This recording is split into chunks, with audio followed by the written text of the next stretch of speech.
मी Rajendra Kumar Jadhav, Damaji news मध्ये आपल्या सर्वांचे स्वागत। बातमीपत्राच्या सुरुवातीला पाहूया हेडलाईन्स। ब्रह्मपुरी येथील महिलेचा सांगोला तालुक्यात निर्घुण खून। टिप्पर मोटारसायकल अपघातामध्ये 2 युवकांचा जागीच मृत्यू। महापुरुषांची विटंबना करणाऱ्यावर फौजदारी गुन्हा दाखल करण्यासाठी शिवभक्तांचे पोलीस आयुक्तांना निवेदन। एसटी बसमधून प्रथमोपचार पेट्यासह अग्निशामक यंत्रणाही गायब। अक्कलकोट तालुक्यातून 5000 मताधिक्य मिळेल, आमदार सिद्धराम मेत्रे यांचा विश्वास। आणि माढ्यात आज लोकशाहीचा उत्सव। आता पाहूया सविस्तर बातमीपत्र। मंगळवेढा तालुक्यातील ब्रह्मपुरी येथील लतिका नानासाहेब शेजाळ वय 35 या महिलेचा सांगोला तालुक्यातील राजुरी येथे निर्घुण खून करण्यात आला असून सांगोला पोलिसांनी या प्रकरणी मंगळवेढा येथील एकास चौकशीसाठी ताब्यात घेतले आहे। राजुरी तालुका सांगोला महादेवाच्या तळ्याजवळ अज्ञात इसमाने अज्ञात कारणावरून अनोळखी महिलेच्या कपाळावर अज्ञात हत्याराने दुखापत केली। त्यानंतर गळा ओढून त्या महिलेचा खून केला। तसेच खुनाचा पुरावा नष्ट करण्याच्या उद्देशाने सदर महिलेचे प्रेत तळ्याजवळच्या चारीतील झुडपाच्या आत टाकून दिले होते। याबाबत सहाय्यक पोलीस निरीक्षक अमोल कादबाने यांनी अज्ञात आरोपी विरुद्ध फिर्याद दिली असून अधिक तपास पोलीस निरीक्षक राजकुमार केंद्रे हे करीत आहेत। दरम्यान सांगोला पोलिसांनी प्रेताचा पंचनामा केला, परंतु प्रेत कुजलेल्या अवस्थेत असल्यामुळे तिचे पोलिसांनी दफन केले। आता तिची ओळख पटली असून ती मंगळवेढा तालुक्यातील ब्रह्मपुरी येथील लतिका शेजाळ असल्याचे उघडकीस आले आहे। ब्रह्मपुरी येथील लतिका हिचा विवाह 1999 साली परमेश्वर पिंपरी तालुका मोहोळ येथील नानासाहेब विठ्ठल शेजाळ यांच्याशी झाला होता। तिचे नवऱ्याशी पटत नसल्यामुळे 2006 पासून ती मुलगा शिवम याच्यासह भाऊ संजय रामचंद्र लवटे यांच्याकडे ब्रह्मपुरी येथे राहण्यास होती। ती रोज सकाळी ग्रामीण रुग्णालय मंगळवेढा व टोळ नाका परिसरात असणाऱ्या दगडू जाधव यांच्या संतोष भोजनालय येथे खाजगी कामास ब्रह्मपुरी येथील प्रकाश श्रीशैल पुजारी यांच्या मोटारसायकलवरून जात होती। शुक्रवार दिनांक 19 एप्रिल रोजी सकाळी 7 वाजण्याच्या सुमारास प्रकाश श्रीशैल पुजारी राहणार ब्रह्मपुरी यांच्यासोबत त्यांचे मोटारसायकलवरून मंगळवेढा येथील ग्रामीण रुग्णालयात कामास गेली होती। दुपारी 2 वाजेपर्यंत काम केल्यानंतर तिने प्रकाश पुजारी यास मला मोटारसायकलवरून बोराळे नाका येथे सोड, मी तिथून ब्रह्मपुरी येथे घरी जाते असे सांगितले। प्रकाश पुजारी याने तिला बोराळे नाका येथे सोडले, परंतु ती ब्रह्मपुरी येथे घरी आली नाही म्हणून तिच्या घरच्यांनी तिचा सर्वत्र शोध घेतला। मात्र ती मिळून न आल्याने तिचा भाऊ संजय लवटे यांनी सोमवार दिनांक 22 रोजी मंगळवेढा पोलिसात फिर्याद दाखल केली आहे। कोल्हापुरी चप्पल आणायला निघालेल्या 2 मित्रांचा बार्शी बाह्यवळण रस्त्यावर भीषण अपघात, रविवारी मृत्यू झाला। गाडेगाव चौकानजीक टिप्पर मोटारसायकलच्या दुर्घटनेत मोटारसायकलवरील हे दोन्ही युवक जागीच ठार झाले। दोघांचे मृतदेह छिन्न विच्छिन्न होऊन रस्त्यावर पडले होते। अमित धर्मराज शिंदे वय 27 राहणार तेरखेडा तालुका वाशी जिल्हा उस्मानाबाद व गणेश महादेव पारडे वय 24 राहणार इंदापूर तालुका वाशी जिल्हा उस्मानाबाद अशी त्यांची नावे आहेत। टिप्पर चालक अपघातानंतर गायब झाला, त्याच्यावर शहर पोलिसात गुन्हा दाखल झाला आहे।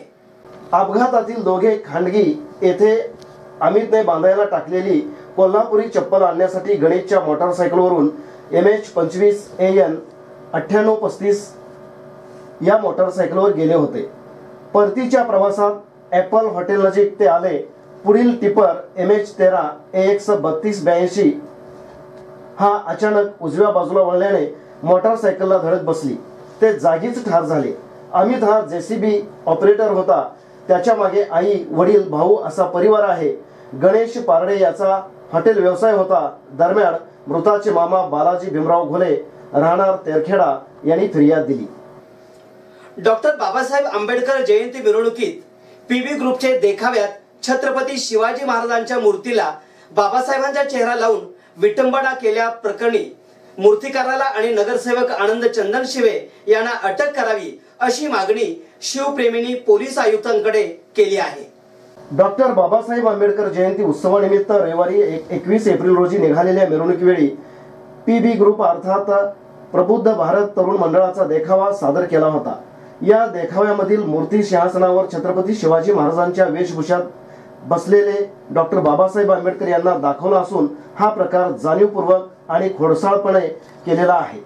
या देखाव्यातील मूर्तीमुळे छत्रपती शिवाजी महाराज आणि डॉक्टर बाबासाहेब आंबेडकर यांची विटंबना झालेली असून या देखाव्यामुळे समस्त शिवभक्त आणि दलित बांधवांच्या भावना दुखावल्या आहेत। यामुळे शहरात शिवभक्त आणि दलित बांधवांच्या तीव्र भावना तसेच प्रतिक्रिया उमटण्याची शक्यता आहे।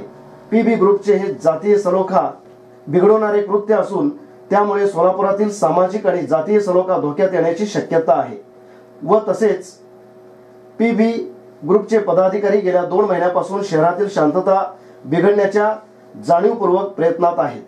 सोलापुरातील सुज्ञ जनतेमुळे त्यांचे दुष्ट मनसुबे आणि जातीय तेढ निर्माण करण्याचे प्रयत्न असफल ठरले आहेत।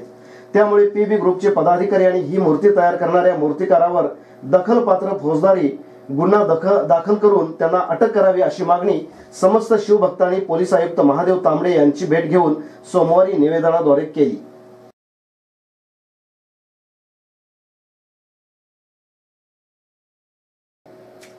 सदैव प्रवाशांच्या सेवेत राहून सुरक्षित प्रवासाची हमी घेणाऱ्या एसटी महामंडळाच्या गलथान कारभारावर नेहमीच प्रश्नचिन्ह उपस्थित केले जाते। दररोज शेकडो प्रवाशांना घेऊन धावणाऱ्या सांगोला आगारातील अनेक बसमधून प्रथमोपचार पेट्याच गायब झाल्याचे समोर आले आहे। त्याकडे सांगोला आगाराचे सपशेल दुर्लक्ष होत असल्याने या पेट्यांवरच उपचार करण्याची वेळ आली आहे। तसेच आगीसारख्या संकटसमयी अत्यावश्यक असलेली अग्निशामक यंत्रणाही अनेक बसमधून गायब झाली आहे। त्यामुळे सदैव प्रवाशांच्या सेवेत असणारी एसटी बस आपत्कालीन स्थितीत प्रवाशांना कशी मदत करणार असा प्रश्न सर्वसामान्य प्रवाशांपुढे पडला आहे। सांगोला एसटी बस आगारामध्ये 64 बसेस कार्यरत आहेत। पैकी 7 बसेस किरकोळ नादुरुस्त आहेत। या बससाठी आगारामध्ये 400 वाहक, चालक, कर्मचारी व लिपिक कामकाज पाहत आहेत। सांगोला आगार हे मध्यवर्तीचे बस स्थानक असल्याने या बस स्थानकावरून पणजी, हैदराबाद, मुंबई, पुणे, सातारा, नगर, कोल्हापूर ह्या ठिकाणी लांब पल्ल्याच्या गाड्यांमधून प्रवास करणाऱ्या नागरिकांची संख्या मोठ्या प्रमाणात आहे। तसेच उन्हाळी सुट्टीमुळे विद्यार्थी व प्रवाशांची मोठी गर्दी सुरू आहे। मात्र प्रवाशांच्या सेवेसाठी हे ब्रीदवाक्य घेऊन धावणाऱ्या एसटी महामंडळाकडून प्रवाशांना सुविधा देण्यात येतात का? प्रवाशांच्या जीवाची काळजी खरंच घेण्यात येते का असा प्रश्न सांगोला आगारातील एसटी बसकडे पाहिल्यानंतर उपस्थित होत आहे। तसेच बसमध्ये अग्निशमक यंत्रणा असणे बंधनकारक असताना अनेक बसमध्ये अग्निशमन यंत्रणाच दिसून येत नाही। त्यामुळे एसटीच्या सुरक्षित प्रवासावर प्रश्नचिन्ह उपस्थित केले जात आहेत। त्यामुळे बसमधून प्रवास करणाऱ्या प्रवाशांची सुरक्षितता धोक्यात तर आली नाही ना असा प्रश्न उपस्थित होऊ लागला आहे। महामंडळातर्फे प्रथमोपचार पेट्या बसवण्यासाठी लाखो रुपये खर्च केला जातो, मात्र हा खर्च पाण्यातच गेल्याचे सध्या तरी दिसत आहे।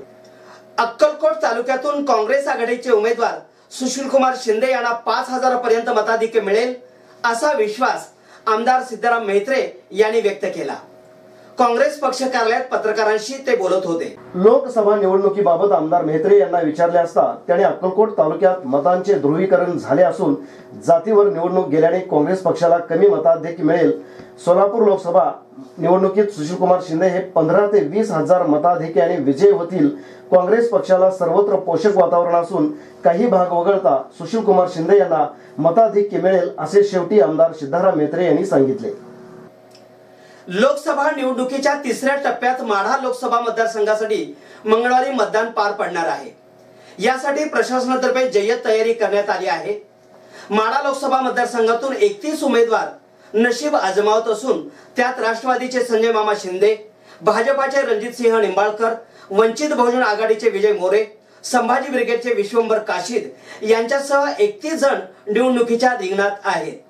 मंगळवारी सकाळी 7 वाजता मतदानाला प्रारंभ होणार असून 6 वाजता मतदान पूर्ण होईल।